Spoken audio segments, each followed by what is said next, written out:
সহজেই দেখেন আমসত্ত্বর মিল্কশেকটাকে আমি করে দেখলাম, আসলেই খুবই এক্সেলেন্ট একটা স্বাদ, অন্যরকম। মানে এতে চুমুক দিলে মনে হবে যে অন্য এক জগতে ঢুকে যাচ্ছি।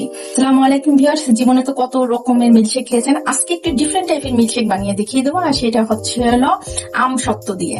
আমি দেখেন অনেকগুলো আমসত্ত্ব নিয়েছি, আর এই আমসত্ত্বগুলো খুবই মিষ্টি, খুবই মিষ্টি। তো সেক্ষেত্রে আমরা যখন এই মিল্কশেকটা তৈরি করব, আমরা ফার্স্ট ওখানে চিনি দেবো না। মিল্কশেকটা তৈরি করার পরে যদি দেখি যে একটু চিনি লাগবে, তখন আমরা একটু চিনি দিতে পারি। যদি চিনি না লাগে তাহলে দেওয়ার কোনো প্রয়োজন নেই। তাহলে আমরা তৈরি করে নিচ্ছি আমসত্ত্বর মিল্কশেক। আমি এখানে একটা জার নিয়েছি, জারের ভিতরে আমি আমসত্ত্বগুলো দিয়ে দিচ্ছি। আমসত্ত্বগুলো নরম বিধায় আমি আগে থেকে দুধ দিয়ে ভিজে রাখি নাই। আপনারা করার সময় যদি আমসত্ত্বটা শক্ত থাকে তাহলে দুধ দিয়ে ভিজিয়ে রাখবেন আগের থেকে। আমি এখানে 1 কেজি দুধ জাল করে ডিপ ফ্রিজে রেখে দিয়েছিলাম। আমি সেই দুধটাকেই এখন জারের মধ্যে ঢেলে দিচ্ছি। আমি মিল্কশেকটাকে স্বাদ বাড়ানোর জন্য জাস্ট কোন রকম একটু লবণ নিয়ে নিচ্ছি। আমি কিছু পরিমাণে বরফের টুকরো দিয়ে দিচ্ছি, কারণ শেক যদি বরফ বরফ বা ঠান্ডা ঠান্ডা না মনে হয় খাওয়ার সময়, তাহলে সেই শেকের কোনো মজাই নেই। আমি এখন ব্লেন্ড করে নিচ্ছি। তো ভিউয়ার্স দেখেন কত দারুণ লাগতেছে দেখতে আমসত্ত্বর মিল্কশেক।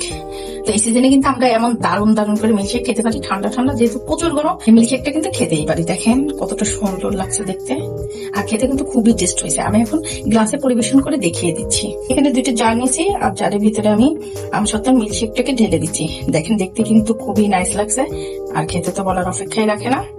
যদি আমার চ্যানেলটা আপনারা সাবস্ক্রাইব করে না থাকেন, প্লিজ এখনই সাবস্ক্রাইব করে ফেলুন। আর ফেসবুক থেকে দেখে থাকলে অবশ্যই আমাকে ফলো দিয়ে রাখবেন, লাইক দিয়ে রাখবেন, আর বেশি বেশি করে শেয়ার করবেন, যাতে করে আমার রেসিপিগুলো আপনাদের কাছে খুব দ্রুত পৌঁছিয়ে যায়। আর কত সহজেই দেখেন আমসত্ত্বর মিল্কশেকটাকে আমি করে দেখলাম, আসলেই খুবই এক্সেলেন্ট একটা স্বাদ, অন্যরকম। মানে এতে চুমুক দিলে মনে হবে যে অন্য এক জগতে ঢুকে যাচ্ছি।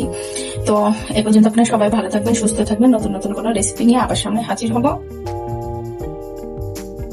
এটা যে কত মানে টেস্টি একটা শেক, মিল্কশেক, যা আসলে বলার অপেক্ষায় রাখে না। খেয়ে আসলেই আমি লোভ সামলাতে পারছি না, আসলেই খুবই দারুণ। এ পর্যন্ত সবাই ভালো থাকবেন, আল্লাহ হাফেজ।